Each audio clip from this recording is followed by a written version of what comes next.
What happens when the man everyone calls a hero knows another soldier paid for his glory?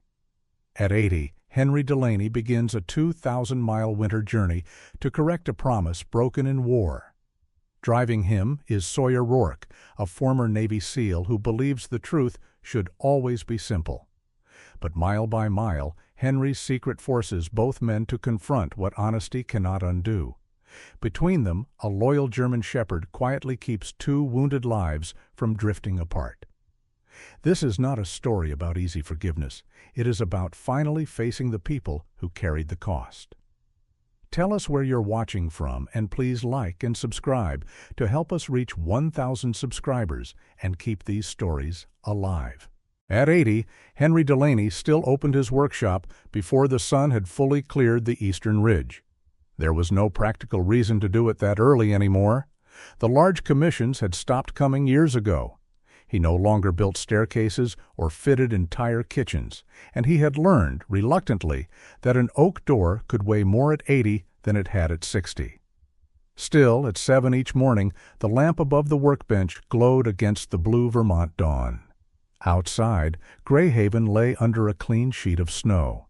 The fields beyond Henry's property shone almost silver beneath the winter light, and the bare maples along the road held thin white lines across their branches. Smoke rose straight from distant chimneys. The cold had made the whole town appear motionless, as though every house were holding its breath. Inside the shop, the air smelled of cedar shavings, machine oil, and yesterday's coffee. Henry worked on smaller things now: loose chair joints, porch rails, crooked steps, wooden grips fitted over metal canes. Most of his customers were veterans older than he was, or widows bringing in objects their husbands had meant to repair and never had. He charged less than he should. Sometimes he charged nothing. That morning he was replacing the cracked arm of a kitchen chair for a man who had lost strength in his left hand. Henry had shaped the new arm slightly wider than the old one, giving the fingers more surface to grip. His left index finger, shortened at the tip by an accident decades earlier, guided the sandpaper with practiced precision. His hand shook when it rested. It did not shake while it worked. Above the bench hung a faded photograph of Henry and his wife Margaret, taken beside Lake Champlain in the summer of 1987. She was laughing at something outside the frame. Henry was looking at her instead of the camera. Beside the photograph, inside a plain wooden case, rested a military decoration he had not worn in more than 20 years. Henry rarely looked directly at either one. The delivery van arrived just after 8. The driver left a rectangular parcel on the bench near the door, stamped and restamped during its journey east from Montana. Henry recognized the handwriting before he saw the return address. Franklin Gable had always written in narrow capital letters, each word spaced as carefully as numbers in a field log. Henry stood motionless, long enough for the driver to ask whether he needed help carrying the package. "No," Henry said, "I've got it." The parcel was not heavy. That made it worse. He waited until the van disappeared down the road before cutting the twine. Inside the cardboard was a walnut box, dark and smooth, with dovetail joints so fine Henry ran his thumb over them twice. Frank had made it himself.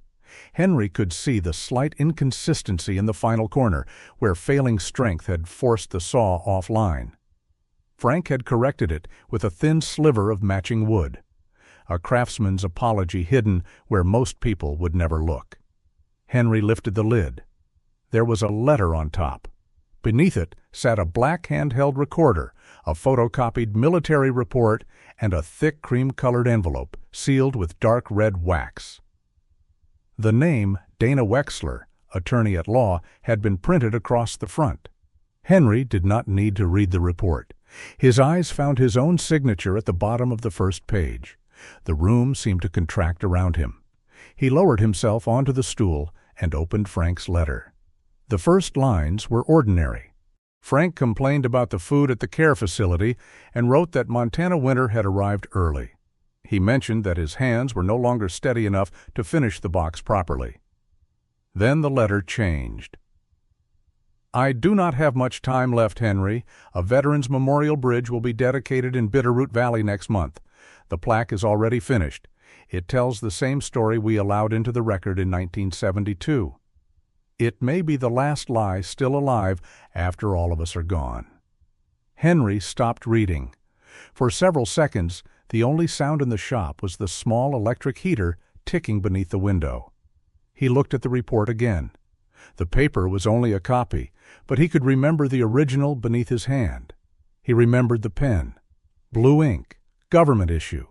The table had been dented near the edge. Someone had been smoking in the room. He remembered signing quickly because signing slowly would have meant thinking. Near the bottom of the letter, Frank had written only one name: Leon Kincaid. Henry folded the page, then unfolded it, and read the name again. A floorboard creaked behind him. Henry turned sharply, but no one was there. Only the workshop settling in the cold. His pulse had begun to race. He reached beneath his shirt and pressed 2 fingers against the hollow at the base of his throat, counting the beats the way Dr. Lenora Fitch had taught him. Too fast? Not dangerous yet, but fast enough to remind him of the morning 3 weeks earlier when he had collapsed beside the wood stove and awakened on the floor with blood in his mouth from biting his tongue. He had surrendered his driver's license voluntarily the following day. That decision had seemed sensible when Montana was only a place on a map. By noon, Henry was sitting in Dr. Fitch's office with a walnut box on his knees. Lenora Fitch was in her late 50s, with close-cropped silver hair and the direct manner of someone who had spent years arguing with patients determined to misunderstand her. She read Frank's letter without asking what happened in 1972. "You cannot travel alone," she said. "I didn't ask whether I could travel alone." "You were going to." Henry looked toward the window. "You also cannot rush through airports, haul luggage between terminals, or sit through multiple connections without someone monitoring your medication," she continued. "A commercial flight is not impossible because of altitude. It is a bad idea because you are stubborn, recently symptomatic, and likely to conceal trouble until you fall over." "That sounds personal." "It is." She did not forbid the journey outright. Instead, she outlined conditions so specific they sounded like another kind of refusal: short driving days, scheduled rest, daily blood pressure and pulse readings, medication taken at fixed times, overnight stops near medical facilities, and a companion capable of following instructions. Henry listened, already understanding the real obstacle. No stranger would accept that responsibility for 2,000 miles in winter. Claudia Fenwick spent the next 4 days proving him right. Claudia worked with veterans across the county and had known Henry long enough to ignore his attempts at politeness. She was 64, quick-moving, with red-framed glasses and a navy folder always tucked beneath one arm. By the 4th afternoon, she had called medical transport companies, volunteer networks, private drivers, and 2 retired paramedics. Every conversation ended the same way: too far, too risky, wrong season. "We can get you as far as Albany," Claudia said in the workshop. "Maybe Cleveland if we combine 3 different services." "And after Cleveland?" "You become Ohio's problem." Henry returned to sanding the chair arm. Claudia studied him over the top of her glasses. "You could write to Montana." "No." "You could make a statement here." "No." "You could tell me why one particular man's name requires crossing half the country." Henry set down the sandpaper. "If I explain it before I get there," he said, "I may find a reason not to go." The following morning, a dark Ford F-350 rolled into the yard.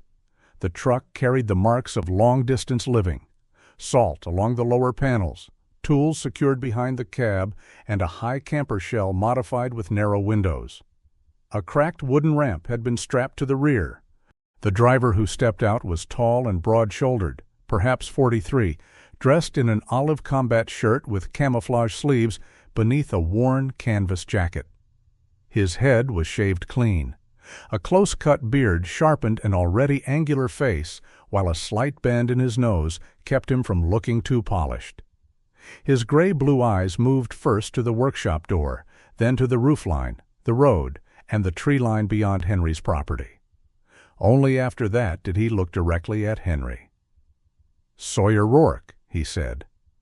Claudia climbed out from the passenger side. "He's the man I told you about." "I was told about a carpenter," Sawyer replied. "Not a committee." A German shepherd appeared behind him. The dog descended the damaged ramp carefully, favoring the right shoulder without making a sound. He was large, black across the back and golden along the chest and legs, with amber eyes and a triangular notch missing from the outer edge of his right ear. Gray had begun to gather around his dark muzzle. "Morrow," Sawyer said, not as an introduction, but as a quiet warning for the dog to wait. Henry crouched beside the ramp rather than reaching for him.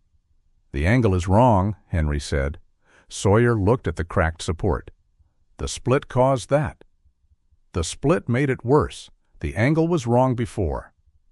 A lesser man might have taken offense. Sawyer only watched Henry measure the rise with a folding rule. For the next 2 hours, Henry worked on the ramp while Sawyer removed the broken bed frame from the rear compartment. The two men spoke mostly through measurements. 30 inches, half an inch lower, hold that steady, not there, there. Sawyer never hovered over Morrow, but his attention returned to the dog every few moments. When Morrow shifted his weight, Sawyer's hand moved instinctively near the injured shoulder, ready but never intrusive. Henry noticed that. He also noticed when Morrow entered the workshop, circled once near the bench, and lay down beside Henry's stool. Sawyer noticed it too. "He doesn't usually do that," he said. Henry continued fitting the new brace. Dogs have poor judgment. For the first time, something almost like amusement crossed Sawyer's face. Claudia arrived again before dusk, carrying Dr. Fitch's proposed travel plan. She laid the folder on Henry's bench and presented the arrangement without ceremony. Sawyer was already driving west toward Idaho. His planned route passed through southern Montana. Henry would pay for fuel and lodging and rebuild the interior bed at no charge. Sawyer refused before Claudia had finished. "No?" "You have not heard the medical provisions," Claudia said. "I heard 80 years old and heart condition." "I'm in the room," Henry said. Sawyer turned to him. "That's part of the problem." He did not speak cruelly. That made the refusal harder. "I live in that truck," Sawyer continued. "I am not putting a dying man in it because he has unfinished business and a good line about history." Henry studied him. There was no vanity in Sawyer's posture, no desire to appear noble, only caution worn down into hardness. "You think I haven't told you everything," Henry said. "I know you haven't." Henry glanced toward Morrow, who remained beside the bench, golden chest rising steadily in the warm sawdust air. "If I do not reach Montana," Henry said, "a dead man will continue to be remembered for something he did not do." Sawyer's expression changed, though only slightly. Not sympathy. Recognition. He looked at the walnut box, the old report, then at Henry's shortened finger resting on the bench. "What are you asking me to carry?" Sawyer said. "Me," Henry replied. "The rest I'll carry myself." Sawyer walked outside and stood beside the truck for several minutes. Morrow rose but did not follow. The dog remained beside Henry until Sawyer returned. When he did, he placed 3 conditions on the bench like tools. Henry would report every symptom. He would take every medication exactly as directed, and if Sawyer believed the journey had become medically unsafe, the truck would stop, regardless of distance, promise, or guilt. Henry agreed. 2 mornings later, light snow drifted over Greyhaven as Sawyer secured the walnut box inside the truck. Claudia checked Henry's medication twice. Dr. Fitch called once more to repeat instructions neither man had forgotten. Morrow waited at the foot of the repaired ramp, then climbed it without hesitation. Henry stood alone in the workshop doorway. The photograph of Margaret remained above the bench. The medal remained in its wooden case. The repaired chair sat ready for collection. He turned the sign on the door from open to closed, then paused. Below the printed hours was a small blank strip where he usually wrote the date he would return from holidays or medical appointments. Henry removed the entire sign instead. He locked the door and carried it to the truck. As they left Vermont, sunlight broke through the thinning clouds and struck the snow-covered road with such brightness that Henry had to narrow his eyes. Greyhaven disappeared behind the trees. The walnut box rested between his boots. Henry did not look back. By the second morning, Sawyer had already learned that Henry Delaney did not complain in ordinary ways. He did not ask for the heater to be turned higher. He said the passenger side vent seemed to have lost interest in its profession. He did not admit that his knees were stiff. He waited until Sawyer stopped for fuel, then remained seated long enough to make the delay obvious.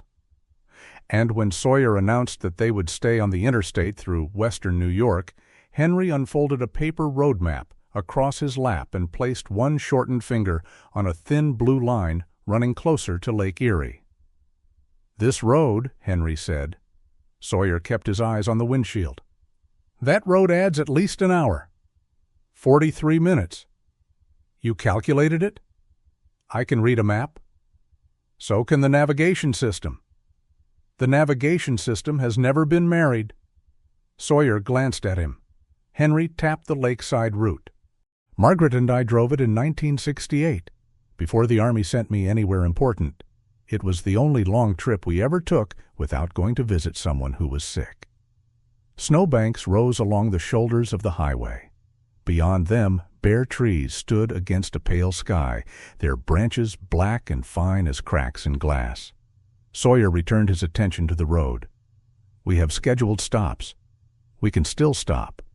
We have weather moving in from the west. We have weather everywhere. It's winter." Morrow lay behind the center console on a padded platform Sawyer had built between the seats and the rear compartment. The German shepherd lifted his head at the change in their voices, amber eyes moving from Sawyer to Henry. Henry looked down at him. "Your man has confused planning with authority." Morrow rested his muzzle on Henry's knee. Sawyer took the next exit. The old road curved through towns that seemed built from brick, salt, and memory. They passed closed fruit stands, modest churches, snow-covered boat yards, and houses with narrow porches facing the lake. In places, Lake Erie appeared between the trees as a broad gray surface under the winter sky. Ice had formed near the shore, broken into pale plates that shifted with the water. Henry watched almost without blinking. Sawyer expected stories about Margaret. Instead, Henry mentioned the price of gasoline in 1968, a diner where the coffee had been terrible, and the time their borrowed Chevrolet lost a windshield wiper in freezing rain. "She held a towel out the window and wiped the glass by hand," Henry said. "That sounds safe." "It wasn't?" "You were driving." "I was 22. At 22, danger is just inconvenience with a better story." A faint smile touched Henry's mouth and disappeared. Sawyer did not ask what had happened to Margaret. The photograph in the workshop had told him enough to know she was gone, and Henry's habit of speaking about her in completed sentences told him the loss was not new.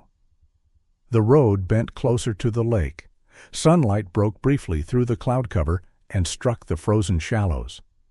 Henry leaned toward the window. For a moment, the age seemed to leave his face. Not the wrinkles or the pale hair, but the guardedness beneath them.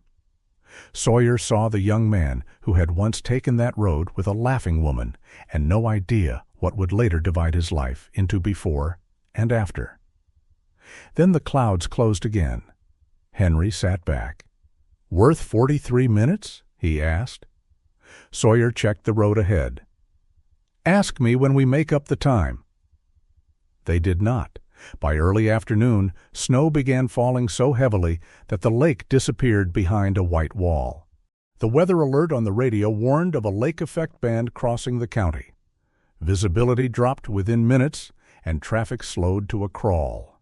Sawyer exited toward the nearest town before the interstate could close behind them. The main street had nearly vanished beneath blowing snow. A red neon sign reading Marla's Table flickered through the storm, and Sawyer pulled into the crowded parking lot beside several stranded cars and a county plow. Inside, the diner was warm and loud. Wet coats hung from chairbacks. The windows had fogged over, and the smell of coffee, frying onions, and damp wool filled the room. A broad-shouldered woman in her 60s moved between the tables carrying a pot of coffee in each hand. Her silver blonde hair had been gathered into a loose knot, and she wore a flower-streaked black apron over a red sweater. "Sit anywhere you can find wood under you," she called. "Kitchen stays open until the power quits." Her name, according to the tag pinned crookedly to her apron, was Marla. Sawyer chose a booth near the rear wall, where Morrow could lie beneath the table without blocking the aisle. Henry ordered soup. Sawyer ordered nothing at first, then changed his mind when Marla looked at him long enough. They had barely begun eating when a gust struck the building hard enough to shake the windows. The front door flew inward. A metal latch tore free from the frame, and snow swept across the tile floor. 2 customers jumped up to force the door shut, but the wind kept pushing it back. Marla wedged a chair beneath the handle. "That'll hold for 5 minutes," she said. Henry was already looking at the damaged frame. Sawyer saw the change happen before Henry stood. The old man's shoulders lifted. His eyes narrowed, not from fear or fatigue, but calculation. He crossed to the door and examined the torn latch without touching it. "You have a screwdriver?" he asked. Marla pointed toward the kitchen. "Somewhere beneath 17 things my late husband said he'd organize." Henry removed his coat. Sawyer caught his arm. "You are not lifting that door." "I'm not lifting anything." "You're supposed to be resting." "I have been sitting since Vermont." Henry asked Marla for a chisel, a hammer, 2 longer screws, and any scrap of hardwood she could find. She returned with a battered toolbox and the broken handle from an old broom. Henry tested the grain with his thumbnail. "This will do." Sawyer held the door against the wind while Henry worked on the damaged frame. He did not force the screws into the torn wood. Instead, he trimmed the broom handle into narrow plugs, tapped them into the stripped holes, then deepened the recess for the latch plate. His hands moved slowly but without hesitation. "Higher," Henry told Sawyer. Sawyer shifted the door. "Not the door, your hand." Sawyer moved his grip. "Now hold it there and stop trying to improve the situation." Marla watched from behind the counter, arms folded. Within 15 minutes, the latch sat deeper and the door closed firmly against the storm. Henry tested it twice. "It won't last forever," he said. Marla poured coffee into his empty cup. "Neither will the diner." "That's not the same as being poorly made." Something in the room loosened. A few customers laughed. Marla refused payment for their meal. When Henry returned to the booth, Sawyer noticed that the tremor in his hands had nearly vanished. "You're different when you work," Sawyer said. Henry blew across the coffee. "Most people are." "No, you forget to look old." Henry's gaze lifted. Sawyer expected a joke or a dismissal. Instead, Henry looked toward the repaired door. "Wood is honest," he said. "It swells, it splits, it carries weight until it cannot. Usually, if something fails, there was a sign." The sentence settled between them. Sawyer knew it was not about the door. Before he could respond, Henry reached beneath the table and adjusted the folded pad under Morrow's right shoulder. He did it without calling attention to the injury, slipping 2 fingers beneath the edge to make sure the seam was not pressing against the joint. Morrow opened one eye, then lowered his head again. Sawyer watched Henry's careful hand. "Who taught you that?" he asked. "My wife had arthritis." "That isn't the same." "No, but pain teaches people similar manners." The storm eased near dusk. County crews reopened the road, and the travelers returned to the truck beneath a sky the color of steel. They drove another hour before stopping at a roadside motel. That evening, Henry checked Morrow's bedding before taking off his own boots. He smoothed the pad, felt the dog's injured shoulder, and shifted the blanket so Morrow could lie on his left side. Sawyer stood in the doorway between the small sleeping compartment and the cab. "You don't have to do that every night." "I know." "Morrow won't ask." "I know that too." The answer irritated Sawyer for reasons he could not name. The next morning began with clear skies and hard cold. The delay from the storm had put them behind schedule, and Sawyer shortened breakfast to 20 minutes. Henry drank coffee but barely touched his food. At the first fuel stop, Sawyer filled the tank while Henry took Morrow toward a strip of snow-covered grass beside the parking lot. Sawyer was replacing the fuel cap when he heard one sharp bark. He turned. Henry had stopped halfway back to the truck. His right foot slid slightly, and his shoulders dipped as though the ground had shifted beneath him. Morrow moved against Henry's legs, bracing his body along the old man's left side. Henry caught the dog's harness. Sawyer crossed the distance quickly. "I'm fine," Henry said. "You're standing on a dog." Morrow volunteered. Sawyer saw the color had drained from Henry's face. He guided him to the passenger seat and pulled the blood pressure cuff from the medical bag. Henry objected once, then stopped when Sawyer looked at him. The reading was low. Henry's pulse was fast and irregular. Sawyer checked the pill organizer on the dashboard. The morning compartment still held 2 tablets. "What did you skip?" "Nothing important." "What did you skip?" Henry looked past him toward the gas pumps. "The diuretic." Sawyer's voice went flat. "Why?" "It makes me need a restroom every 40 minutes. "So we stop every 40 minutes. We were already behind. "You altered your medication to protect my schedule?" "To avoid becoming a nuisance." Sawyer stared at him. The anger arrived cold, not loud. "You think collapsing beside a gas pump is less inconvenient?" "I did not collapse." "You were on your way." Henry folded his hands to hide their shaking. "I know my own body." "You woke up on the floor 3 weeks ago." "And yet I remain alive." "That isn't proof of judgment." Henry's eyes sharpened. "No, it's proof that you are not responsible for every person who happens to be near you." The word struck more accurately than Henry could have known. Sawyer's jaw tightened. Henry saw it and continued anyway. "You're not afraid for my heart," he said. "You're afraid an old man dying in your truck will become another failure in whatever record you keep inside your head." Silence filled the cab. Morrow stood outside the open door, watching both men. Sawyer closed the medical bag.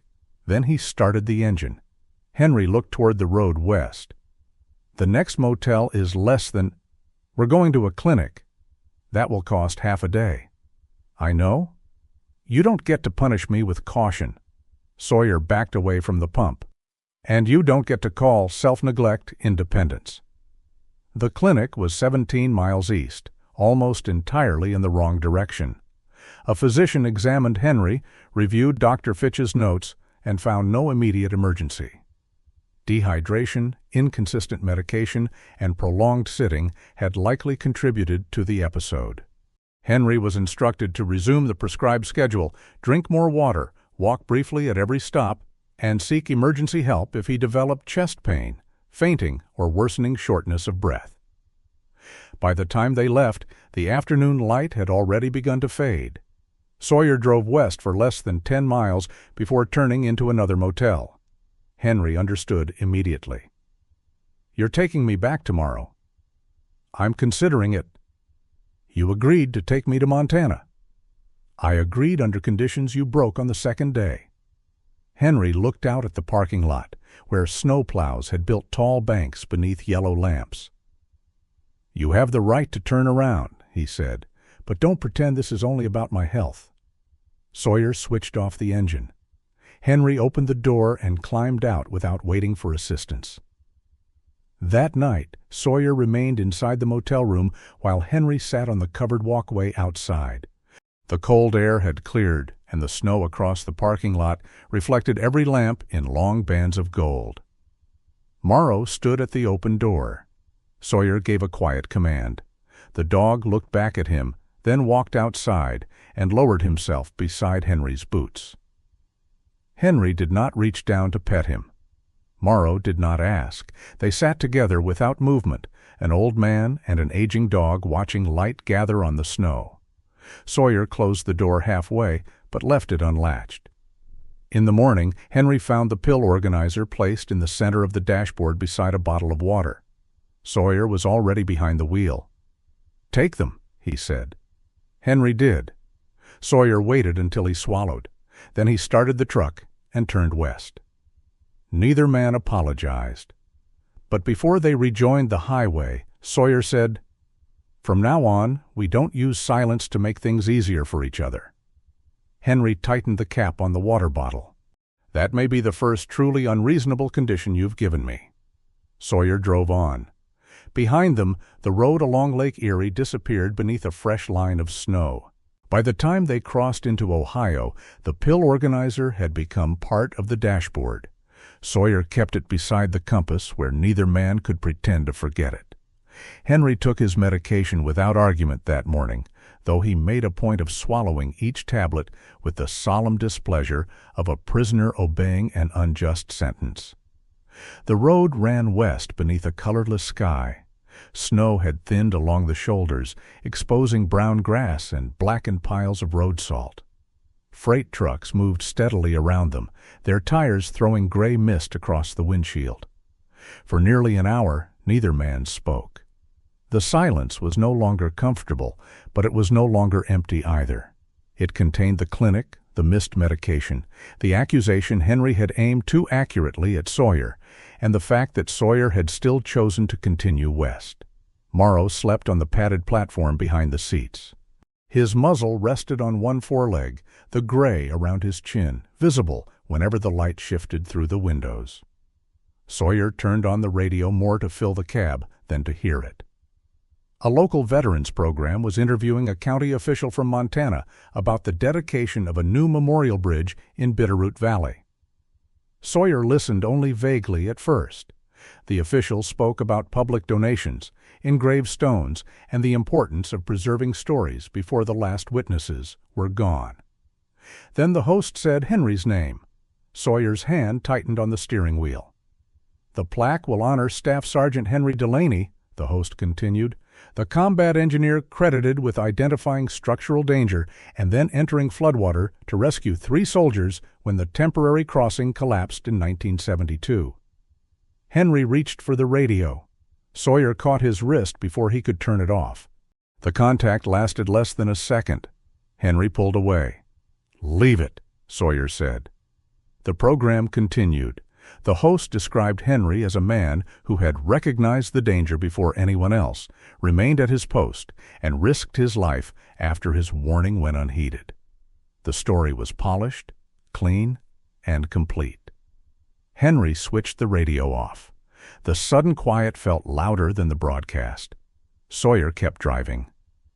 "You said a dead man was being remembered for something he didn't do." "He is." "The radio just remembered you for something you apparently did." Henry looked through the passenger window. "That is not the same thing." "It sounds connected." "It is?" Sawyer waited. Henry had become skilled at allowing silence to exhaust other people. Sawyer had spent enough years in interrogations, briefings, and rooms where everyone lied by omission to know that patience could be a kind of pressure. Outside, the flat winter fields of northern Ohio passed in long, muted bands. Henry finally reached down and lifted the walnut box from the floor. He did not open the sealed envelope. Instead, he took out the copy of the 1972 report and placed it across his knees. "The bridge was not meant to last," he said. Sawyer said nothing. "It was a temporary timber crossing over a tributary that fed into a larger river. We built it to move equipment and wounded men out before our position changed. It had rained for days. The water rose high enough to carry branches against the supports." Henry's voice had changed. It was no longer the dry, careful voice he used when discussing medicine or road maps. The sentences came slowly, as if each one had to be lifted from a place where it had settled under great weight. "Leon Kincaid was a mechanic," Henry continued. "He understood structures better than some engineers I knew. He had a way of noticing what moved when it was supposed to stay still." Henry stared at the report without reading it. Leon inspected the western support that morning. He found a split near the base of one of the pilings. Not surface damage, a deep fracture. He radioed that the convoy had to stop. "You heard him?" "I was standing beside the relay set when Frank received the message." Sawyer's jaw shifted. Henry continued before he could ask. "The commanding officer believed we had less than an hour before the road behind us became unusable. There were wounded men waiting, medical supplies, radio equipment. He ordered the convoy forward." "And you?" "I had inspected the upper deck. I had not gone into the water to examine the base of that piling." "So you didn't know whether Leon was right?" "I knew he might be." Sawyer looked at him briefly. "That is different from not knowing." "Yes?" Henry's thumb moved along the edge of the report. Before the first truck arrived, Leon had confronted him beside the bridge. Henry remembered rain running down Leon's face and collecting along the brim of his helmet. Leon had not begged. He had demanded that Henry confirm the warning if the officer ignored it. Henry had promised. "If they blame you," Henry had said, "I'll tell them exactly what you reported." The sentence had taken less than 5 seconds to speak. It had taken more than 50 years to reach the cab of Sawyer's truck. The first vehicle crossed without incident. The second carried communications equipment and 4 soldiers. Halfway across, the fractured piling shifted. Henry did not describe the collapse dramatically. There had been no single clean break, no cinematic roar. The deck twisted. One side dropped. The vehicle rolled toward the water and pinned part of the wooden structure beneath it. 2 men died before anyone could reach them. Henry went into the water. "The current was fast," he said. "Not deep everywhere, but strong enough to move debris. One man was trapped by his harness. I cut him free. Another had a broken leg. A third was under part of the railing." "You rescued them?" "Yes." Henry said it without pride and without denying it. "The medal was for that?" "Yes." "Did you deserve it?" Henry's eyes moved toward Sawyer. The question seemed to trouble him more than an accusation would have. "I did what needed doing." "That wasn't my question." Henry looked back down at the report. "The rescue happened," he said. The rest of the story was improved afterward. A truck passed on their left, briefly filling the cab with engine noise. The investigation began within days, though the unit was already preparing to leave the area. The damaged crossing could not be properly examined. The position changed hands soon after, and what remained of the structure was later destroyed. The official inquiry depended on radio logs, written statements, and the testimony of men who all understood what a wider investigation could do to the careers of their officers and the reputation of the unit. Frank Gable had been responsible for converting rough radio notes into the clean official log. "He removed Leon's warning," Henry said. "On whose order?" "He never said." "You never asked?" "I knew why." Raymond Slate, the driver of the lead vehicle, had also heard part of Leon's transmission. He later signed a statement saying the signal had been broken and unintelligible. Then Henry had been called into a narrow administrative room with a metal desk and one window painted shut. The report stated that no specific structural warning had been received before the convoy moved. Henry signed it. The copy slid from his knees when the truck struck a rough patch of pavement. Pages scattered across the floor. Sawyer pulled into the next rest area without speaking. Henry bent to retrieve them, but his hands had begun to shake. One sheet landed face up near Morrow's paws. The German shepherd raised his head, but did not move. Sawyer picked up the page. A section had been underlined in old blue ink. Staff Sergeant Delaney identified instability, moments before failure, and attempted to halt the second vehicle. Sawyer read it twice. "You didn't just let them blame Leon," he said. "You let them give you his warning." Henry's face tightened. "I never wrote that." "You accepted it." "Yes." The single word changed the air inside the truck. Until then, Sawyer had been listening to a story about fear, pressure, orders, and young men trapped inside a system larger than themselves. That sentence made it personal. Henry had not invented the rescue. He had not stolen the lives he saved. But the official version had taken Leon's judgment and added it to Henry's courage, creating one flawless hero from the best actions of two imperfect men. Sawyer placed the report on the dashboard. What happened to Leon? He was reduced in rank, removed from technical duties. The finding said he failed to communicate the danger through proper channels. He did communicate it. Yes. And you knew. Yes. Henry's answers had become quieter with each repetition. Leon returned to the United States, carrying a record that followed him into civilian life. A federal maintenance contractor rejected him after reviewing his service file. 2 former soldiers refused to work with him. Within the veterans community, he became known as the man whose failure had helped cause 2 deaths. He filed for correction twice, Henry said, once in the 80s, once after Frank retired. What did you do? Nothing. Frank? Nothing. Raymond? Nothing. Sawyer opened the driver's door. Cold air entered the cab. Henry watched him climb out and walk across the nearly empty rest area. Sawyer passed the vending machines, the picnic tables buried beneath snow, and the edge of the plowed pavement. He stopped near a line of leafless trees with his back to the truck. Morrow rose immediately. Sawyer did not call him. The dog stepped down from the cab, paused, then looked back. Henry had reached for his medication bottle. His fingers failed to close around it, and the plastic container struck the floor. Morrow turned away from Sawyer. He returned to the open door and stood beside Henry's knee, while Henry leaned down slowly to retrieve the bottle. The dog did not touch him. He simply remained close enough that Henry could place one hand on the harness if he needed balance. When the shaking eased, Morrow looked across the parking lot. Henry followed his gaze. Sawyer stood alone beneath the bare trees, shoulders rigid inside his canvas jacket.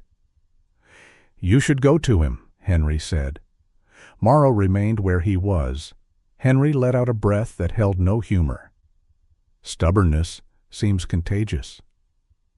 Only after Henry secured the bottle did Morrow leave the truck and trot toward Sawyer. Sawyer returned several minutes later with snow caught along the edges of his boots. He did not sit immediately. "How long ago did Leon die?" he asked. 8 years. "Did you go to the funeral?" "No." "Did you contact his wife?" "No." Sawyer lowered himself behind the wheel. Henry looked at the report lying between them. "I repaired homes for veterans," he said. "Built ramps, reinforced stairs, changed door handles for men whose hands no longer worked. I told myself usefulness counted for something." Sawyer stared through the windshield. "It counted," Henry said, "but not for what I wanted it to count for." "You thought enough good deeds would become the same thing as telling the truth?" "I thought if I made myself useful enough, I could live with being a coward." Sawyer turned toward him then. "You broke one promise in 1972. Henry waited. "No," Sawyer said. "You broke it every time Leon asked for the record to be corrected. Every time you let someone repeat that story. Every time you saw your name where his warning should have been."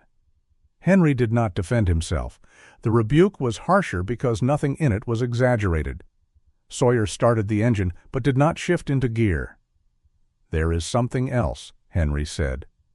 Sawyer's hands tightened on the wheel. Henry almost continued. Then he saw the expression on Sawyer's face. Not anger alone, but recognition sharpened into pain.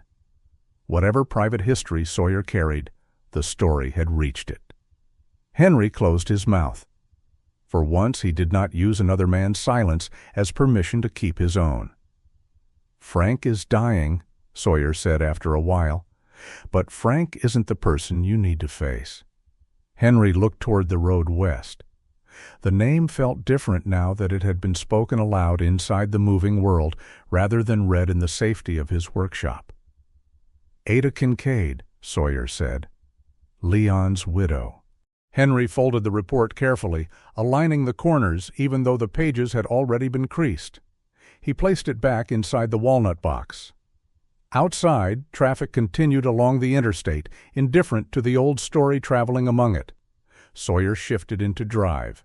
Neither man turned on the radio again. Wisconsin passed beneath a sky so clear that the snow seemed brighter than daylight. After the confession in Ohio, the journey acquired a different rhythm. Sawyer no longer pushed to recover lost time. Every 2 hours he pulled into a rest area or service station, whether Henry asked or not. Henry walked short, deliberate circles around the truck, while Morrow moved beside him, matching the old man's pace without being commanded. The stops were not discussed. Neither was the report. Henry had expected Sawyer's anger to continue. Instead, Sawyer became quieter and more exact. He checked the road conditions twice each morning, filled the fuel tank before it fell below half, and watched Henry take his medication without comment. Henry responded by repairing small things in the truck: a cabinet hinge that clicked on rough pavement, a drawer that slid open whenever Sawyer braked, the wooden rail beside Morrow's sleeping platform, which had developed a hairline crack near one screw. Henry worked with a compact tool roll on his lap while Sawyer drove. He no longer offered advice about the route unless asked. Sawyer no longer rejected every suggestion as interference. Their truce was practical rather than tender. At night, Claudia called from Vermont. She asked for Henry's blood pressure, the number of miles traveled, and the name of the town where they had stopped. Her questions came in the tone of someone recording facts for a case she did not trust either man to manage alone. "You sound tired," she told Henry on the third evening. "I am 80. "You were 80 before you left." "Travel has made me more committed to the position." Claudia did not laugh. "Have you spoken to Frank?" Henry looked across the motel room. Sawyer sat near the window, cleaning road salt from Morrow's paws with a damp cloth. The German shepherd endured the attention with the long-suffering expression of an animal who considered humans unnecessarily ceremonial. "No," Henry said, "only the nurse." Frank's care facility called once a day.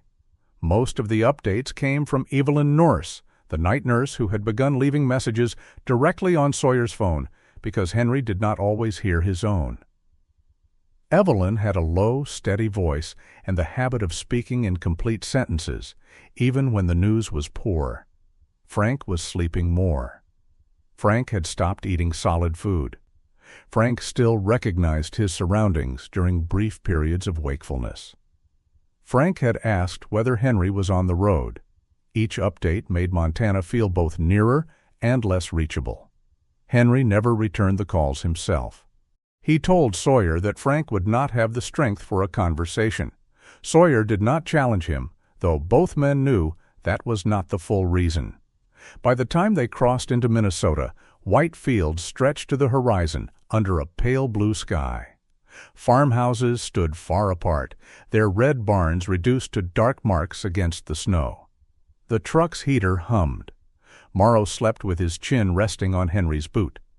Henry watched grain silos pass in the distance. "Frank hated open country," he said. Sawyer kept his eyes on the road. "Why?" "Said it made him feel visible." "Was he hiding from something?" "Most of his life." Sawyer waited for more. Henry gave him none. That evening they stopped at a motel west of Minneapolis. It was a low brick building beside a frozen drainage pond, with yellow light spilling through the curtains of each room. Sawyer parked where the truck could be seen from the window. Henry ate half a bowl of soup, took his medication, and went to bed early. At 4:17 the next morning, Sawyer's phone rang. He woke before the second vibration. Morrow raised his head from the floor. Henry remained still in the other bed, one hand resting above the blanket. Sawyer stepped into the bathroom and closed the door before answering. "This is Sawyer Rourke." The woman on the other end identified herself as Evelyn Nourse. Her voice sounded different from the recorded messages. Softer, but not uncertain. "Mr. Gable died at 3:42 this morning." Sawyer leaned against the sink. For a moment, the pipes inside the wall made a faint knocking sound. Was he awake? Not at the end. He was comfortable. Evelyn paused. He had a clear interval shortly after midnight. He asked whether Mr. Delaney had left Vermont. I told him yes. Sawyer looked toward the closed bathroom door. "What did he say?" "He said, 'Then he has already done the hardest mile.'"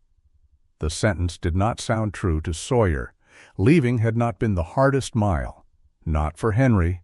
Not anymore. Evelyn continued. "There are instructions with his attorney. Mr. Gable was very particular about them." "I'm beginning to understand that." "He also asked me to say something exactly." Sawyer waited. Evelyn read from a note. "Tell Henry not to confuse arriving with finishing." Sawyer closed his eyes. "I'll tell him." When he stepped back into the room, Henry was sitting upright in bed. The old man had heard enough. Morrow stood between the beds, looking from one man to the other. "What time?" Henry asked. 3:42. Henry nodded once. He did not ask whether Frank had suffered. He did not ask for the nurse's exact words. He looked toward the chair where his clothes had been folded the night before. "We should go back," he said. Sawyer had expected grief, anger, perhaps silence. Not that. "Back where?" "Vermont." "We are closer to Montana than Vermont." "There is no reason to continue." Sawyer studied him. "The bridge is still there." "Frank isn't." "Ada is?" Henry pulled on his trousers slowly. "Frank asked me to come to him." "No, Frank asked you to come to Montana." "There is a difference." "There is now." Henry stood and reached for his shirt. His fingers struggled with the first button. Sawyer did not help. "You thought Frank would stand beside you," Sawyer said. Henry looked up.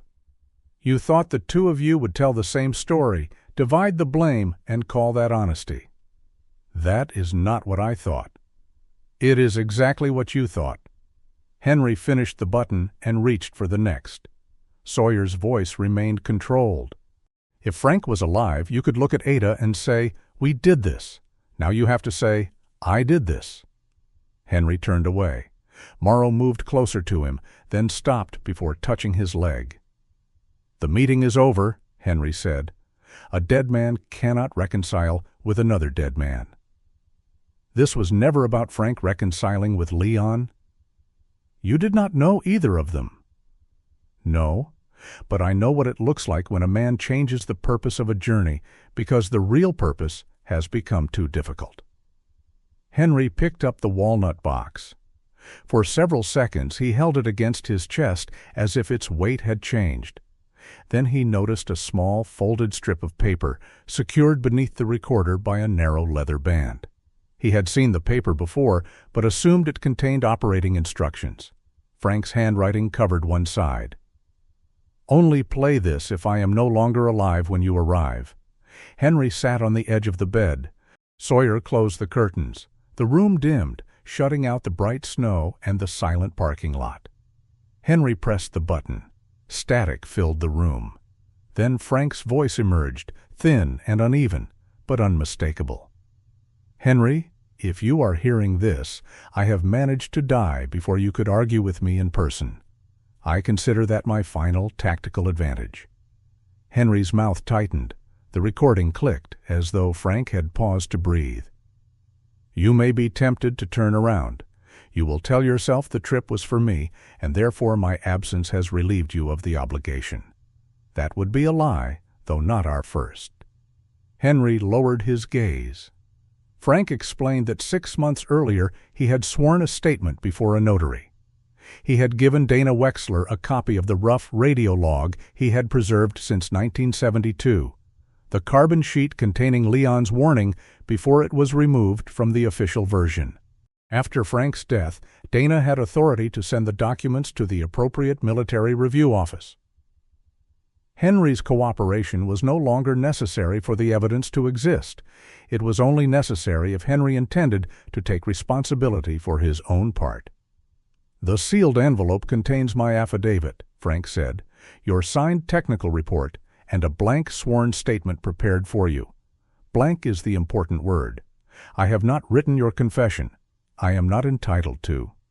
Sawyer sat in the chair beside the window. Morrow lowered himself between the beds, ears forward. Frank's breathing became audible between sentences. "I know you, Henry.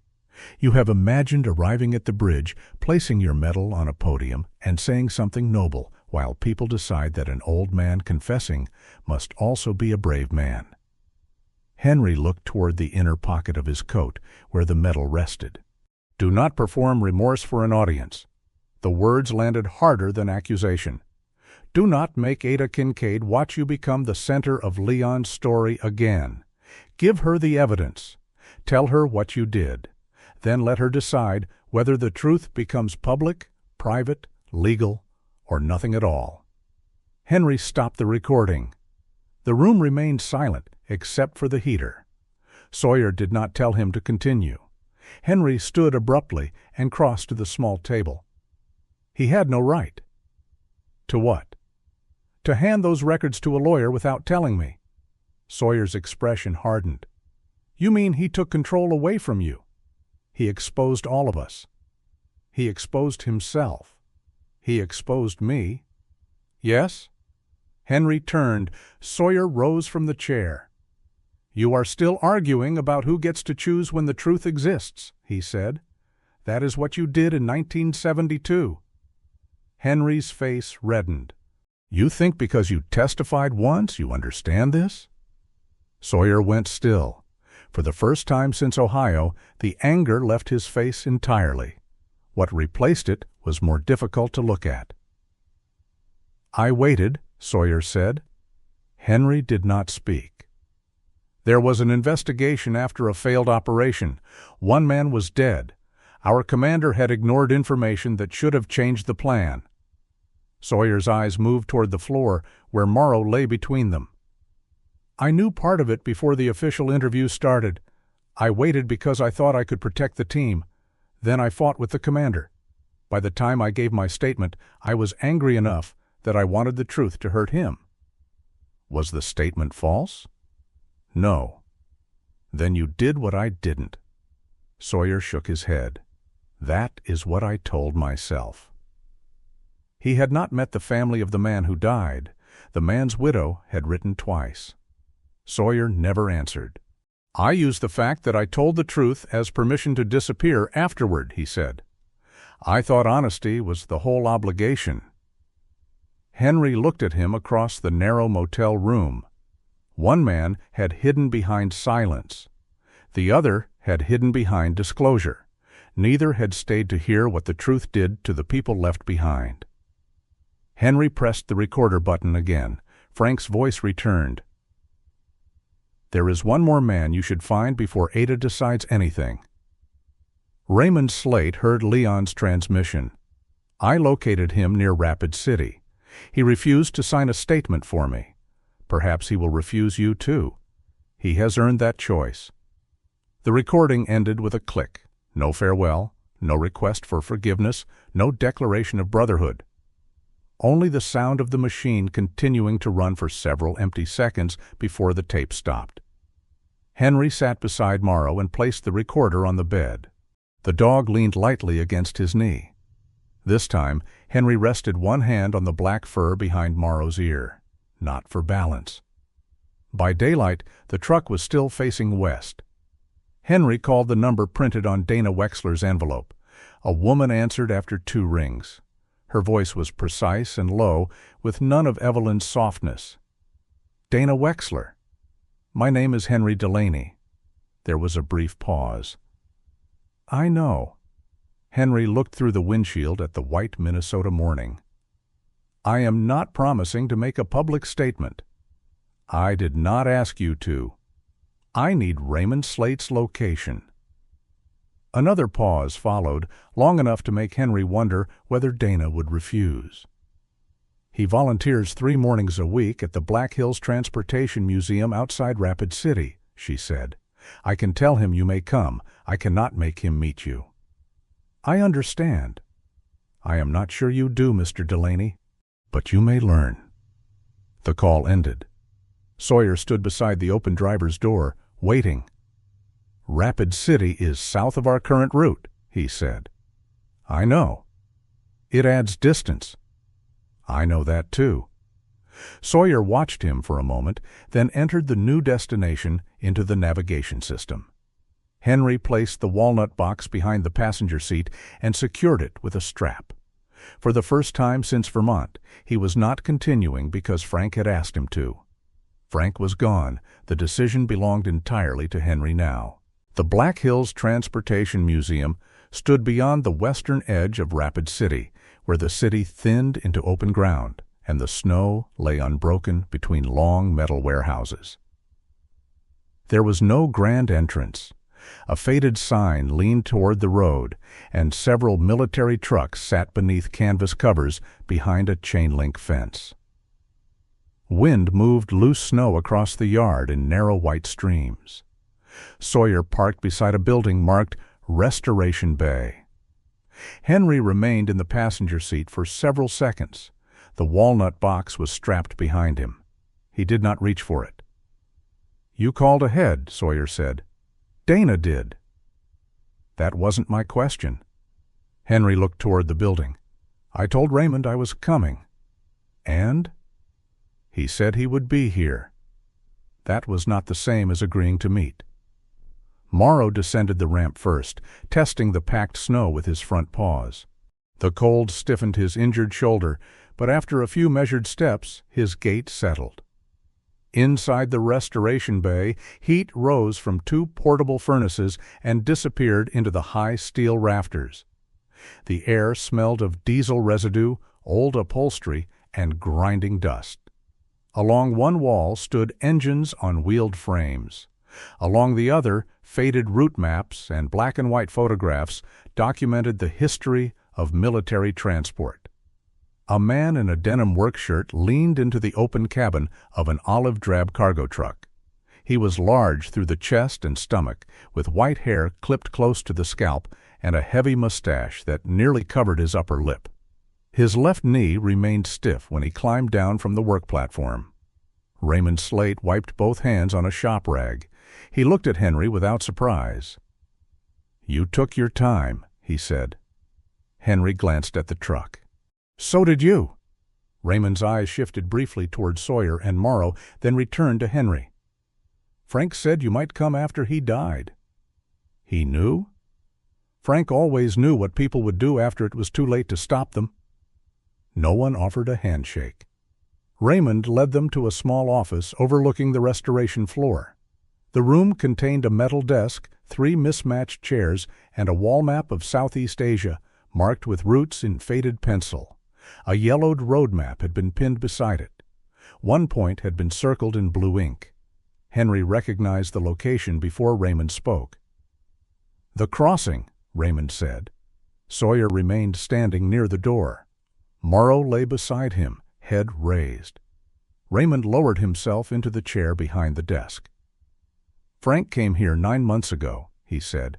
"Could barely walk from the parking lot. Still spent 2 hours telling me what kind of man I ought to become before I died." "What did you tell him?" Henry asked. "That he was 50 years late." Henry rested both hands on the head of his cane, though he rarely used it inside. "He was." "So are you." "I know." Raymond studied Henry's face, perhaps searching for argument. When none came, he looked disappointed rather than relieved. Frank had asked him to sign a sworn statement confirming that Leon's warning had been clear. Raymond had refused. "Why?" Sawyer asked. Raymond turned toward him. "Because truth doesn't improve with age. It doesn't become false either. No, it becomes convenient." Henry's jaw tightened. Raymond reached beneath the desk and removed a thin folder. Inside was a carbon copy of the statement he had signed after the bridge collapse. The paper had yellowed, but the typed words remained legible. Radio interference prevented clear reception of any structural warning before convoy movement. Raymond laid the document between them. "That was my sentence," he said. "Frank removed a line. Henry signed a report. I wrote that." "You heard Leon," Sawyer said. Raymond nodded. "Clearly?" "Clearly enough to stop." The admission carried no drama. Raymond did not lower his voice or look away. That plainness made it worse. Leon had radioed twice. The first transmission reported movement at the western piling. The second instructed the convoy to hold until Henry completed a deeper inspection. Raymond was driving the lead vehicle. He heard the warning and slowed. Then the officer overseeing the movement ordered him to continue. "No one threatened me," Raymond said. "No one put a weapon against my head. No one told me they would ruin my family." He looked at Henry. "I was afraid I would lose the assignment. Afraid the convoy would be trapped. Afraid the officers would say I panicked, so I drove." The first truck crossed. The second did not. Afterward, Raymond had been told that the signal was broken and that confusion during the collapse made all recollections unreliable. The statement placed in front of him did not explicitly blame Leon. It only said Raymond had not understood the warning. "That made it easy," Raymond said. "I wasn't accusing anybody. I was only saying what I didn't hear." "But you did hear it," Henry said. "Yes." The two old men sat across from each other with the document between them. Henry had imagined this meeting many times without admitting it. In those private versions, Raymond was either defiant or broken. Henry had never imagined him calm. "Come with us to Montana," Henry said. Raymond gave a short laugh without humor. "No." "Ada should hear all three accounts." "Frank is dead." "You have your account. I'll give mine." "She should see you." "Why?" Henry opened his mouth, then closed it. Raymond leaned back. "You want us lined up together," he said. "3 old men admitting what they did. Makes the guilt look shared. Makes it feel organized. That isn't what I want. It is exactly what Frank wanted until he got too sick to travel." Raymond tapped the old statement. "I will sign a correction. I will let Dana use it.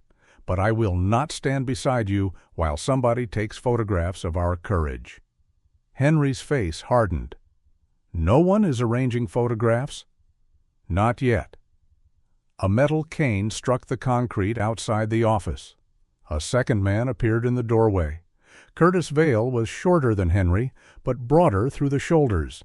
His white hair was cut in a precise military crop, and his face was clean-shaven. He wore an old M65 field jacket so carefully maintained that even the small unit pin above the breast pocket sat perfectly level. Raymond did not appear surprised. Henry did. "You called Curtis." "I told the men who are still alive," Raymond said. "We hid enough things from each other." Curtis entered without greeting Sawyer. His amber-brown eyes settled on Henry. "So it's true," he said. "You're going to tear open the inquiry." "I'm going to correct my statement." "At 80. "Yes?" "After Leon is dead? After the commander is dead? After Frank is dead." Henry rose carefully. Leon asked for the correction while he was alive. And you ignored him while you still had something to lose. The words landed cleanly. Curtis did not deny Leon's warning. He had been farther back in the convoy and had heard only fragments over the radio. What he opposed was the certainty with which dead men were about to be judged by the survivors. The captain made a decision under pressure, Curtis said. Wounded men were waiting. The road behind us was failing. You want a hearing now, with warm rooms and clean paper, to decide what he should have done in rain and darkness. This is not about making him the only guilty man, Henry said. No, it is about making yourself the man brave enough to confess. Henry flinched. Curtis saw it. There it is, he said. You were the hero for 50 years. Now you want to be the hero who admits he wasn't. That is not why I came. Then why are you at the center again? No one answered. The restoration bay continued below them. A tool struck metal. An engine hoist squealed across the floor. Curtis stepped closer to Henry. You think changing one plaque gives Leon his life back? You think Ada wants strangers reading her husband's name while they admire the old man who finally told the truth? Henry's grip tightened around the cane. I don't know what Ada wants. Then stop deciding for her. Curtis moved another half-step forward. Morrow rose. The German shepherd crossed the office without sound and placed himself in the narrow space between the two men. He did not bare his teeth. His body remained balanced, the weight slightly shifted away from the injured right shoulder, amber eyes fixed on Curtis. Curtis froze. Sawyer gave one command. Morrow, back! The dog stepped away immediately, returning to Sawyer's side, though he remained standing. The control in the movement changed the room more effectively than shouting could have. Curtis looked at Sawyer for the first time. Your dog thinks I'm dangerous. No, Sawyer said. He thinks you're too close. Curtis glanced at Henry, then stepped back. The anger did not disappear, but its shape changed. I'll be in Montana, he said, not to support you. Henry nodded. I'll be there so this doesn't become another clean story. Leon was not a saint. The captain was not a monster. Frank was not the only coward. Neither are you. Curtis adjusted the unit pin on his jacket. History already chose one simple version. I won't watch you replace it with another. He left the office, the tip of his cane striking the floor at even intervals until the sound faded into the museum. Raymond looked at Morrow. Better discipline than most men I served with. Sawyer rested one hand on the dog's harness. He had better teachers. A mobile notary arrived an hour later. She was a compact woman named Teresa Malloy, dressed in a wool coat over office clothes, with snow still clinging to the edges of her boots. She reviewed Raymond's identification, read the statement aloud, and asked whether he understood that the document could be used in a military records proceeding. Raymond said yes. His hand shook when he signed, though his voice did not. Henry watched the pen move across the page. Raymond did not apologize. Henry did not thank him. When Teresa left with the notarized copies, Raymond returned the old false statement to its folder. Do you feel different? Henry asked. Raymond considered the question. No. Henry nodded. Neither do I. That may be the first honest thing about this. They walked back through the restoration bay. At the cargo truck, Raymond placed one hand against the weathered door. My silence wasn't dramatic, he said. That's what people misunderstand. Henry waited. I didn't wake every morning planning to ruin Leon. I went to work, raised a family, paid bills, put gas in the car. Every year saying something became harder because I had already spent another year not saying it. He looked toward the open bay door where snowlight spread across the floor. No one forced me. I chose the easier life on the day another man needed me to tell the truth. Henry looked down at his shortened finger. So did I. Raymond nodded once. That was the closest either man came to forgiveness. They left Rapid City after noon.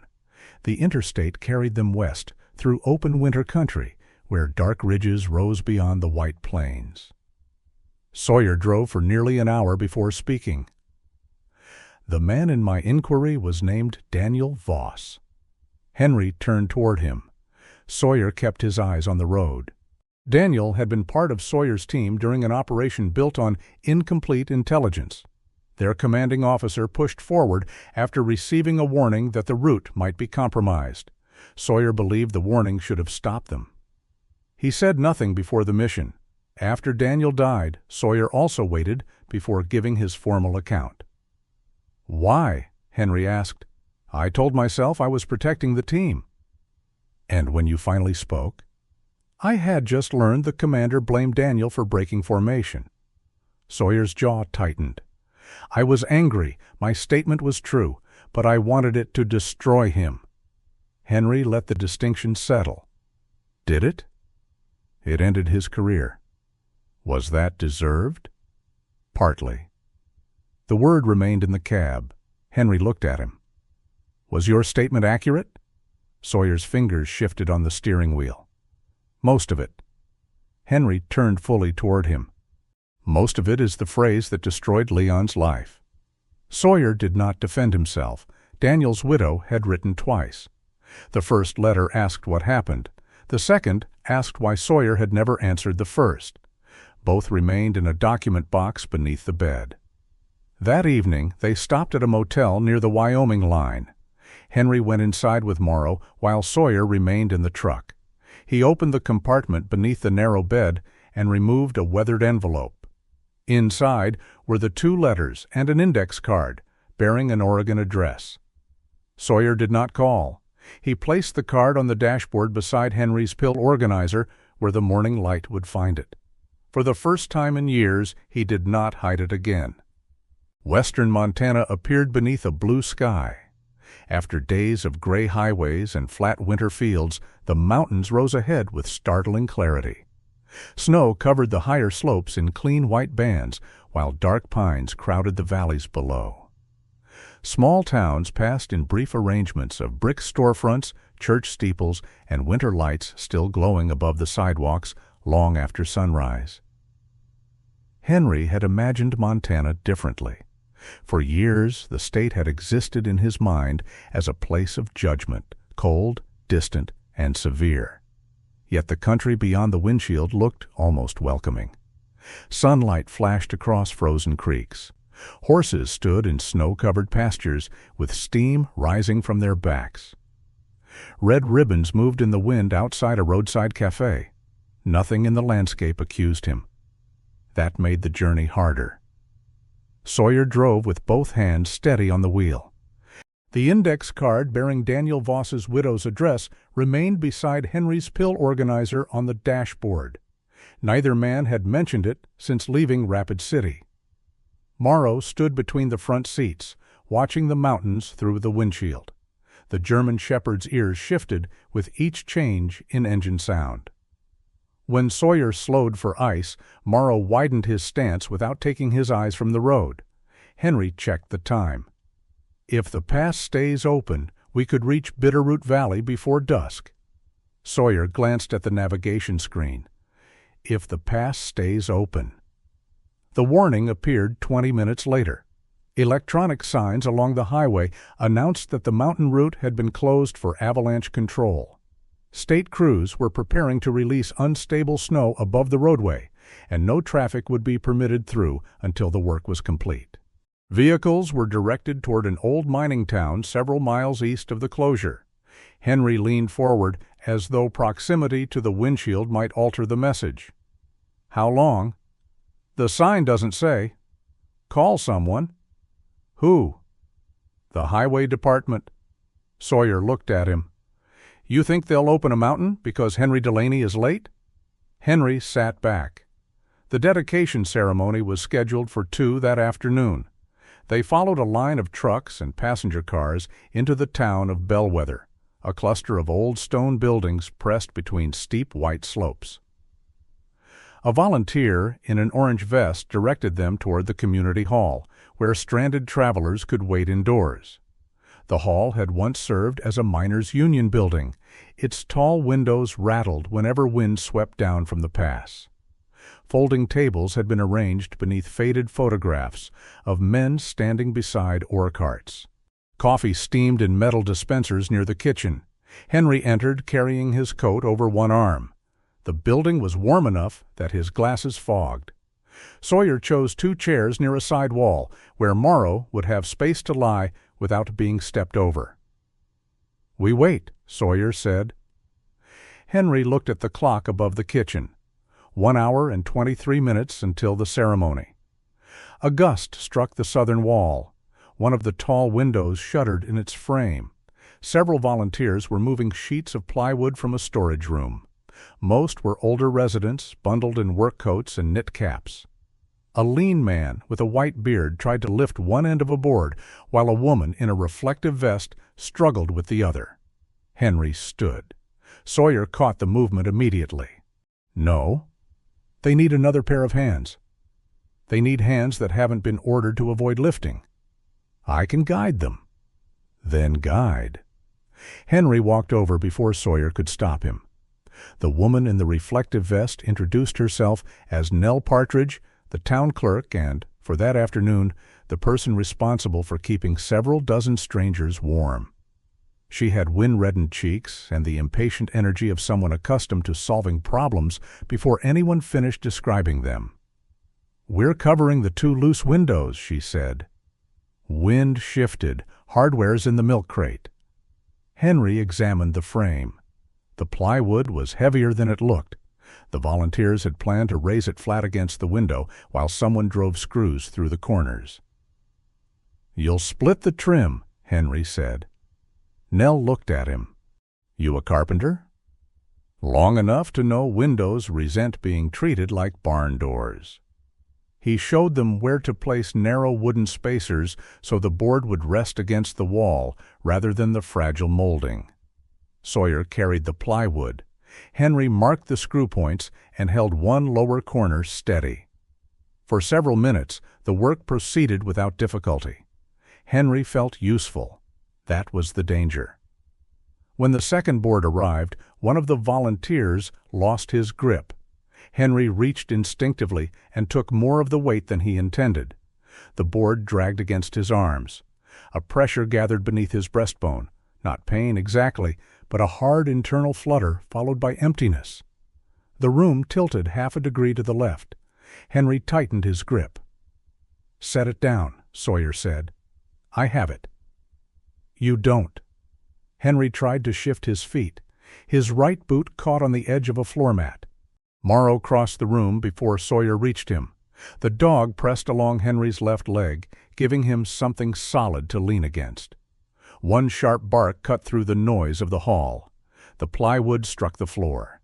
Henry's hand found the wall. Sawyer caught his elbow.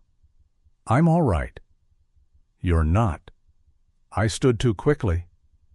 "You were already standing." Faces had turned toward them. Henry hated the concern in the room more than the dizziness. Sawyer guided him into a chair. Henry's breathing had become shallow, and his pulse hammered irregularly beneath Sawyer's fingers. Nell knelt beside them. "Clinic's 2 blocks away." "We're going now," Sawyer said. Henry looked at the clock. 52 minutes until the ceremony. "No?" Sawyer did not argue in front of the room. He took Henry's coat from the chair, handed Morrow's leash to Nell, and spoke in the flat tone Henry had learned not to mistake for calm. "You can walk with me, or I can call an ambulance and let Bellwether discuss how dignified you looked on a stretcher." Henry stood. The clinic occupied the ground floor of a former bank. Its waiting room still had a painted ceiling and an old vault door behind the reception desk. Dr. Simone Keats met them before Sawyer had finished explaining. She was a compact woman in her early 50s, with dark hair streaked silver at the temples and sleeves rolled above her elbows. She listened to Henry's chest, reviewed the pulse readings from his portable monitor, and ordered an electrocardiogram. Henry lay beneath a paper blanket while the machine traced his heart across a moving strip. "How long will this take?" he asked. Dr. Keats looked at the clock, then at him. "Longer if you continue asking. I have somewhere to be. So does everyone with a heart." The tracing showed a rapid, irregular rhythm. Henry's blood pressure was low. There was no clear sign of a heart attack, but Dr. Keats believed exhaustion, stress, inconsistent medication during the early part of the trip, and the physical effort at the hall had combined to trigger the episode. "You need observation overnight," she said. "The pass may open this afternoon."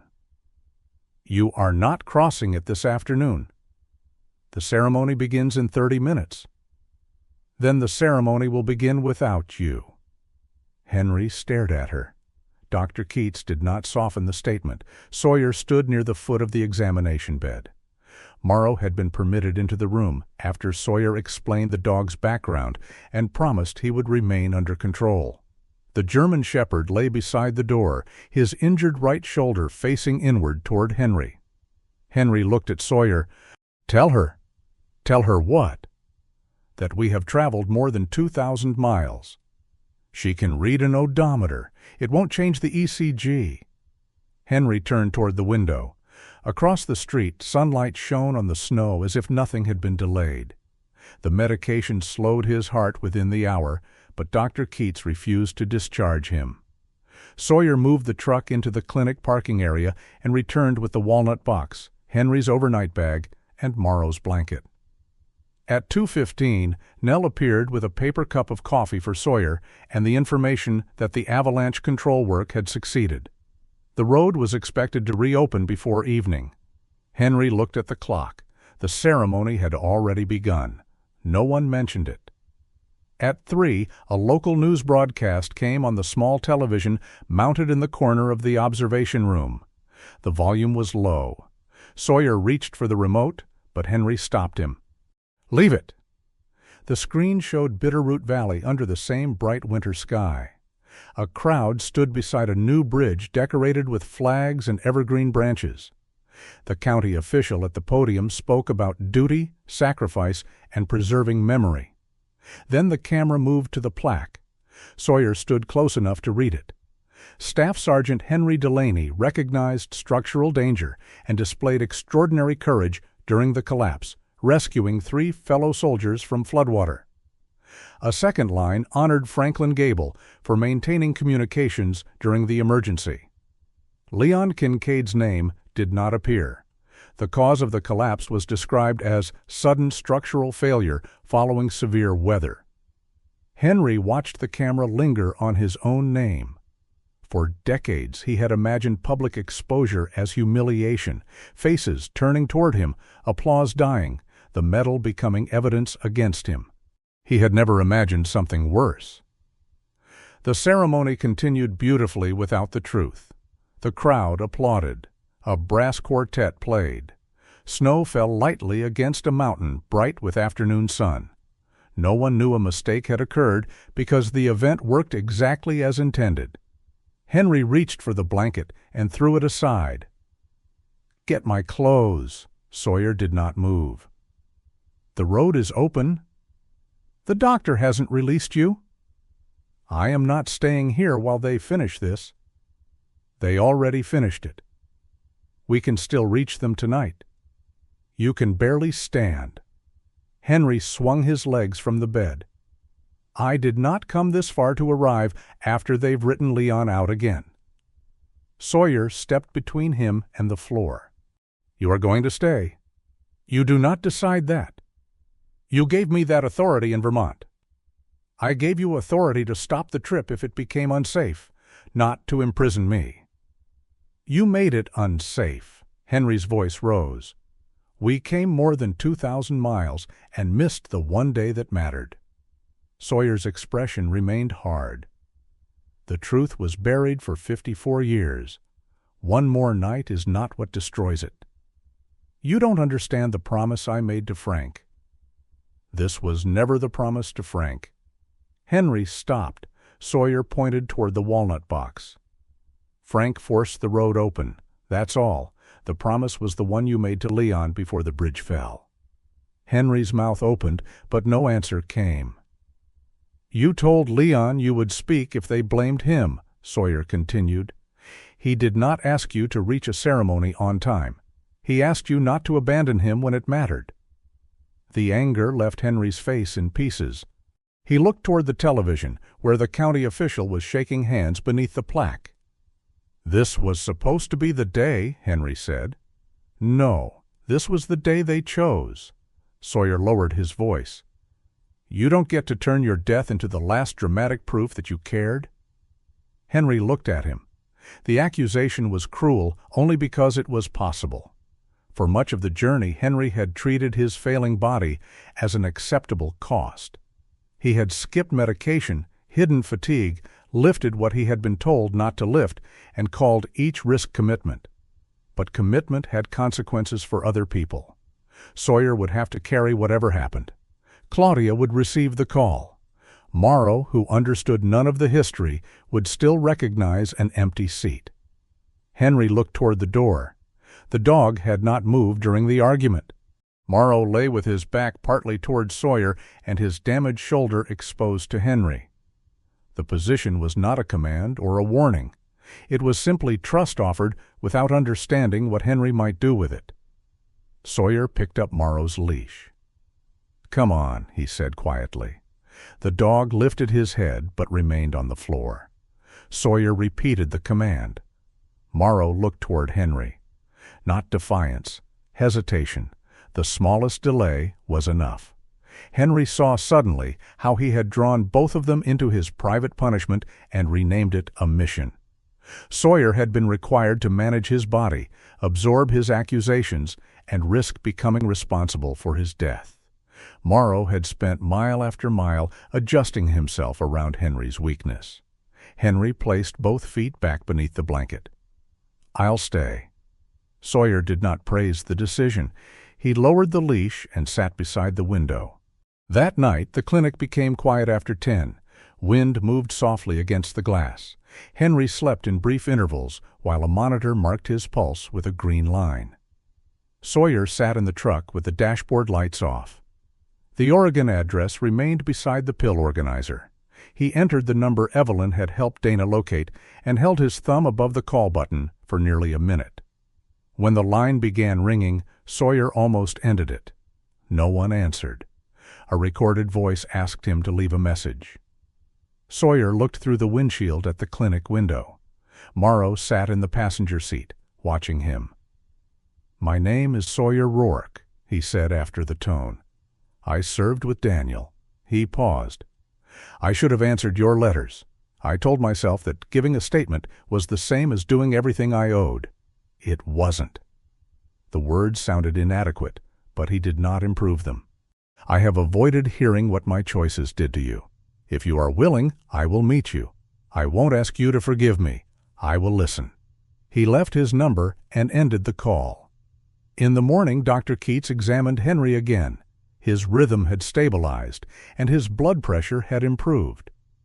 "You may continue," she said, "on 3 conditions. Henry glanced at Sawyer. "Everyone has 3 conditions. No lifting, no unnecessary stops, and when you return to Vermont, you see your cardiologist before entering that workshop." "I can agree to 2 and strongly consider the 3rd. Dr. Keats looked over her glasses. "All 3. Henry nodded. The pass opened beneath a sky washed clean by the storm. Snowbanks towered along the road, and controlled avalanche scars cut pale paths down the mountainsides. Sawyer drove without hurrying. Morrow slept on his platform, the end of his tail resting against Henry's boot. The walnut box remained secured behind the seat. On the dashboard, Sawyer's phone lay beside the Oregon address. Bitterroot Valley waited on the other side of the mountains. The road ahead had been cleared. None of them mistook that for the same thing as being ready. Ada Kincaid's house stood at the edge of Bitterroot Valley, where the paved road narrowed between snow-covered fields and a line of cottonwoods. The building beside it had once been a working garage. Its double doors were closed, but the old sign remained above them. Leon Kincaid, Repair and Welding. The paint had peeled away from several letters. One corner hung lower than the other, held by a rusted bolt. Sawyer stopped the truck near the fence. Henry looked at the sign for a long time. Nothing about the place resembled the scene he had rehearsed during the journey. There were no reporters, flags, veterans in uniform, or officials waiting to judge him. Only a narrow house, an old workshop, and smoke rising from a chimney into the bright winter air. Morrow climbed down the ramp and stood beside Sawyer. Henry carried the walnut box himself. Ada opened the door before they reached the porch. She was 77, tall enough to meet Henry's eyes without lifting her chin. Her silver hair had been gathered into a low knot, and she wore a forest green work coat over a rust-colored sweater. Her face was square and composed. A heavy wedding ring, scratched from decades of use, remained on her left hand. Her gaze moved from Henry to the box.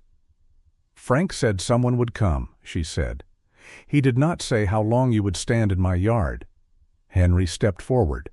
"My name is—" "I know your name." Ada opened the door wider. She allowed Sawyer and Morrow into the house. When Henry followed, she raised one hand. "You and I will use the shop." Sawyer started to speak, but Henry shook his head. The garage smelled of cold iron, old grease, and wood dust. Tools still hung above the workbench in dark outlines where sunlight had not faded the wall. A welding mask rested on a shelf. Beside it stood a metal coffee can filled with bolts, each size separated into small paper envelopes. Ada switched on 2 hanging lamps. "This was Leon's bench," she said. Henry placed the walnut box upon it. The surface was scarred by years of hammer blows and burns. One corner had split along the grain, and a narrow crack ran several inches down the side. Henry resisted the instinct to examine it more closely. He opened the box. First came Frank's recorder, then the old report, Dana Wexler's sealed envelope, and Henry's medal. Ada watched as he laid each item on the bench. When he held out the medal, she did not take it. "Why are you giving me that?" "I thought it belonged with the rest." "It belongs to the man who went into the water." Henry lowered his hand. "That man also signed the report." "Yes." Ada's voice remained quiet. "Both things can be true." Henry looked at the medal in his palm. "I accepted praise that should not have been mine. You accepted Leon's warning as part of your story. That does not mean you did not save 3 men." She pushed the medal gently back toward him with one finger. "Do not erase one truth to make room for another. That is how this began." Henry returned the medal to the bench. Ada removed a black notebook from her coat pocket and opened it to a blank page. "Tell me what happened." Henry glanced at Frank's recorder. "Do you want to hear his statement first?" "No." "Raymond has signed—" "I asked what you did." Henry placed both hands on the edge of Leon's bench. "The bridge was damaged after several days of rain." Ada waited. "The command believed we had to move the convoy before the road behind us became unusable." She closed the notebook. "No." Henry looked at her. "No what?" "No, the command believed. No weather. No wounded men. No sentences that begin far enough away from you that you can disappear before they end." Henry's fingers tightened against the wood. Ada reopened the notebook. "Start with Leon." Henry drew a slow breath. Leon inspected the western piling. He found a deep fracture. "And?" "He reported it over the radio." "Did you hear him?" "Yes." "Did you believe him?" "I believed the bridge might fail." "Did Leon ask you to support him?" "Yes." "What did you say?" Henry's eyes moved toward the scarred tools above the bench. "I promised that if they blamed him, I would confirm his warning." Ada wrote the sentence down. The scratch of her pen seemed louder than the wind outside. Henry continued. "The convoy advanced, the bridge collapsed, 2 men died." Henry entered the water and rescued 3 others. Frank later removed Leon's warning from the official radio record. Raymond signed a statement claiming that interference had made the message unclear. "And you?" Ada asked. "I signed the technical report." "What did it say?" "That no specific warning had been received." "Was that true?" "No." Ada stopped writing. Henry waited for anger. None came. She asked, "When Leon appealed the finding, did you help him?" "No." "The first time?" "No." "The second?" "No." "Did you ever write to him?" "No." "Did you ever come here?" Henry looked at the garage around them. "No." Ada closed the notebook. For several moments she stood with one hand resting on its cover. "Leon spent 30 years believing one of you would speak," she said. "Then he spent another 10 believing none of you ever would." Henry did not correct the numbers. "He was not an easy man," Ada continued. "You should know that before anyone tries to build him a statue." She walked toward a cabinet and removed a stack of letters tied with twine. He was proud. He became angry quickly. He kept every rejection from the review board and read them whenever he needed a reason to ruin an otherwise peaceful evening. Her thumb moved across the top envelope. "There were years when I wished he would stop, not because I thought he was wrong, because being right had become the only room in the house where he wanted to live." Henry looked toward the door connecting the shop to the house. "I am sorry." Ada met his eyes. "That sentence is for you." He lowered his gaze. "I am not asking you to forgive me." "Good, because forgiveness is not something the person who did harm gets to organize." Henry nodded. "I will sign the statement Dana prepared. I will surrender control of the documents. If the Army reviews my medal or my record, I will cooperate." Ada studied him. "You are still listing what may happen to you." The correction was not cruel. That made it harder. Henry looked at Leon's notebook. "What do you want?"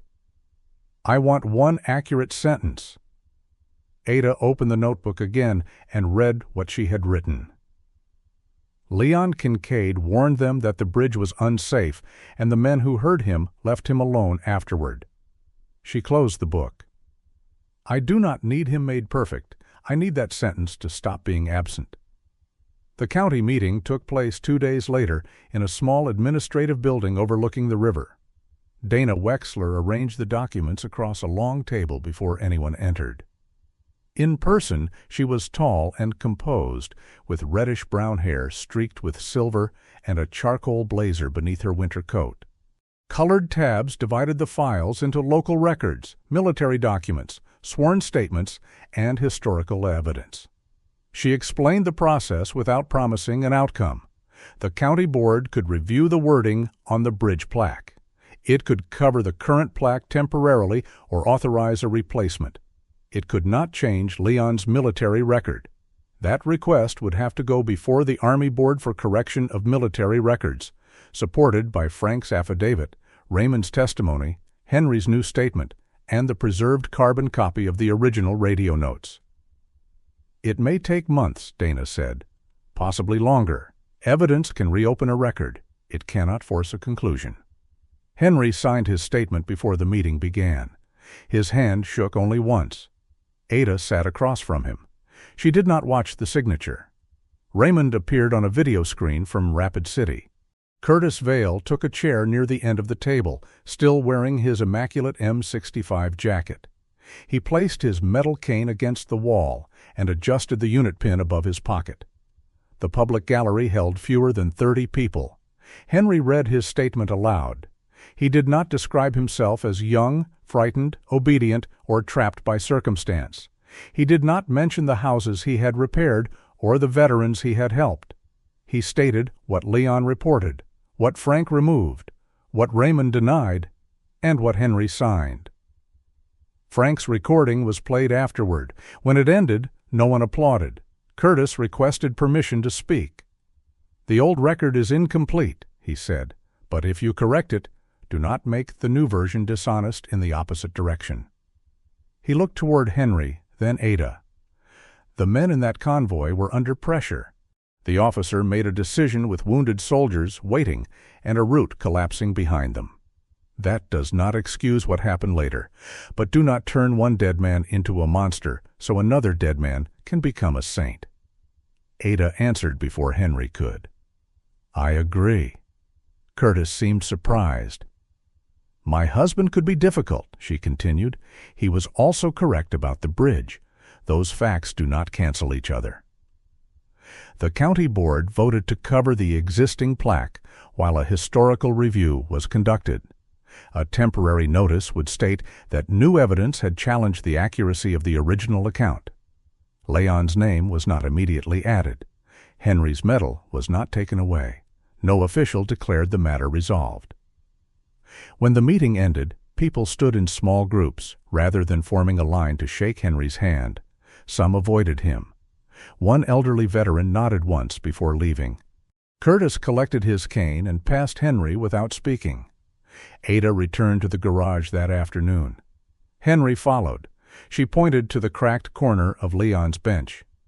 "You still work?" "When I'm allowed." "Repair that." Henry ran his fingers along the split. "I can replace the entire side." "No." Ada's answer came immediately. "Keep the old wood." Henry examined the grain. "The damage will still show." "I know." She brought Frank's carbon copy of the radio notes from the house. "Dana says this needs a proper storage box, something that will not hold moisture." Henry looked at the document, then at the damaged bench. "I can make one." "This is not forgiveness," Ada said. "I understand." "No, you understand words. We will see about the rest." Henry remained in Bitterroot Valley for 2 weeks. He attended a follow-up medical appointment, completed additional statements, and worked in Leon's shop for no more than 3 hours each day. He repaired the bench by fitting new walnut into the cracked edge without covering the old fracture. The repair strengthened the corner while leaving a dark line visible where the wood had failed. Ada sorted Leon's papers at another table. Some days they spoke. Other days they worked in silence without using it as protection. Sawyer delayed his Idaho contract, but did not cancel it. He serviced the truck, walked Morrow along the snowy edge of the valley, and marked the route back to Vermont on a paper map. One morning, his phone rang. The woman on the other end identified herself as Claire Voss. Her voice held no warmth. "I received your message." Sawyer stood beside the truck, one hand resting on the open door. "I understand if you don't want—" "I did not call to hear an apology." He stopped. Claire gave him the name of a diner outside Bend, Oregon, and a date 3 weeks away. "You will sit across from me," she said. "You will answer what I ask. You will not tell me what you think Daniel would have wanted." Sawyer looked through the garage window at Henry and Ada, working on opposite sides of the room. "I'll be there." "You said that once before." The call ended. Sawyer wrote the date on the calendar fixed inside the truck. On Henry's final afternoon in Montana, he placed the finished document box on Leon's bench. It was made from dark walnut with plain joints and no inscription. Ada opened it and checked the fitted interior. "It will do," she said. That was all. Outside, Sawyer secured Henry's luggage. Morrow lay across the garage threshold, winter sunlight warming the black and gold fur along his back. When Sawyer called, the dog stood. Morrow took 2 steps toward the truck, then looked back at Henry. Henry raised one hand. "Go on." The German shepherd descended the repaired ramp and entered the cab. Henry turned toward Ada. "I will return if the board schedules a hearing." "That will be their decision." "Yes?" He waited, but Ada offered neither forgiveness nor farewell beyond a small nod. The truck left Bitterroot Valley beneath a clear sky. The bridge plaque remained covered. Leon's military record remained unchanged. Ada remained angry. Henry still had to return to the Vermont workshop, where his medal, Margaret's photograph, and the shape of his old life were waiting. Nothing had been completed, but the documents were now held by a lawyer, a county review board, Ada Kincaid, and an institution Henry could no longer control. For the first time in more than 50 years, the truth did not depend on the courage of the men who had once concealed it. Sawyer drove west toward Idaho. Beyond that waited Oregon, a diner and a woman who had promised him nothing except questions. This time he had written down the date. This time the road was leading toward a place he could not disappear from. Sometimes the hardest promise is not the one we make in a moment of courage, but the one we must keep years later, when telling the truth may cost us comfort, reputation, or peace. Henry could not undo the years Leon lost. He could only stop hiding, surrender control of the story, and allow the truth to belong to those who had carried its consequences. In our own lives, honesty may arrive late, but late does not have to mean never. Grace does not erase responsibility. It gives us the strength to face it. What truth, promise, or unfinished conversation did this story bring to your mind? Share your thoughts in the comments and subscribe for more stories about courage, loyalty, and the choices that shape a life. May you be given the courage to make right what is still within your reach.